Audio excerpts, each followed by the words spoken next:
In a quiet corner of Clayton, Indiana, where warehouses lined the industrial zone like silent giants, something was brewing behind the loading docks. Something darker than heavy machinery and late-night shifts. This is the story of warehouse workers, mostly black men and women, who showed up, worked hard, and disappeared one by one, not because they quit, not because they failed, but because someone decided they didn't belong.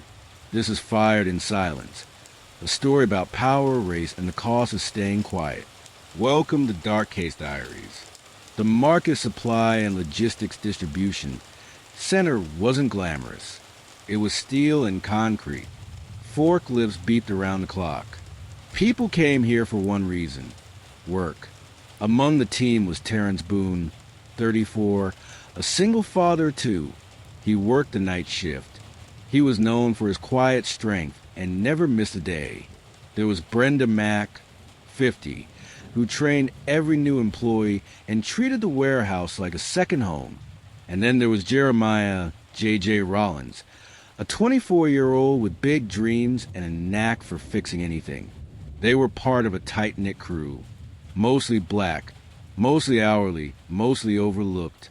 But none of them expected what came next.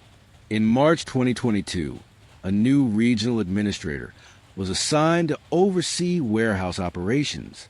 His name, Mark Thorne, mid-40s, MBA, clean-shaven, spoke in metrics and quotas. At first, nothing changed. But then, people started disappearing. First it was Malik. He was gone before he could say goodbye. They said performance. But that man moved more crates than anyone. Then Alicia. Then Lamont. All gone. All black. When questioned, HR cited vague reasons. Not meeting expectations, compliance issues, workflow disruption. No warnings, no write-ups, just pink slips. Brenda began writing down names. Over the next 8 weeks, 14 staff members were let go. 12 of them were black.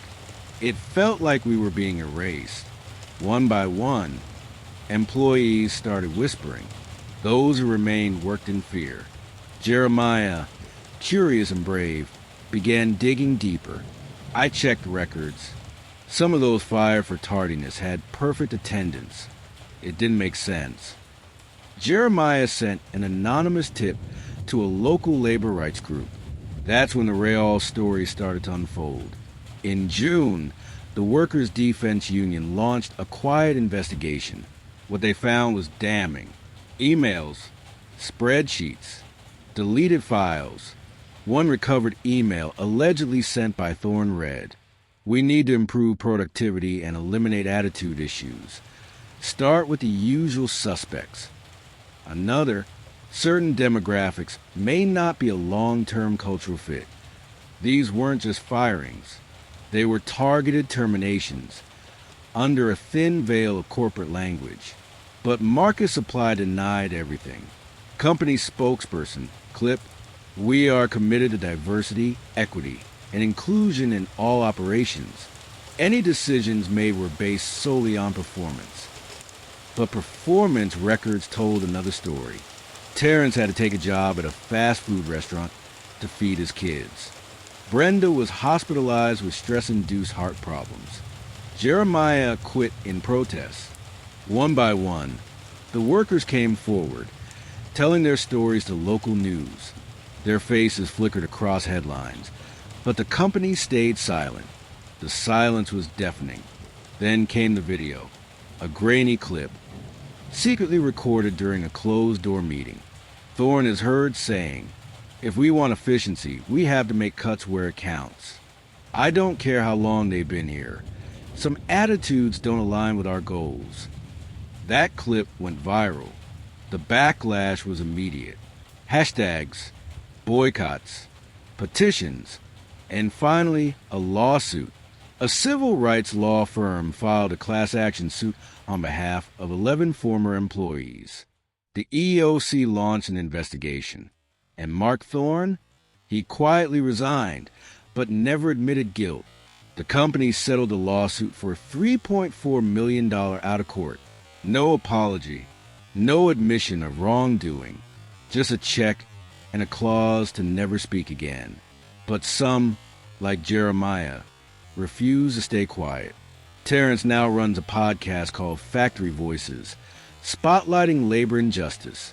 Brenda volunteers at a food bank and mentors young workers. Jeremiah became a union organizer. They turned pain into purpose. In places like warehouses, where walls don't talk, people suffer in silence. But sometimes someone notices. Sometimes silence is broken, and justice, though quiet, finds its way in. Stay vigilant. Stay aware, because not all crimes leave blood behind. Some leave silence. If this story moved you, if it made you angry, or if it made you think, don't let it end here. There are more stories like this. Stories that deserve to be heard. So please, subscribe to Case Diaries. Share this video. Leave a comment. Let your voice be part of the change. Because silence helps no one.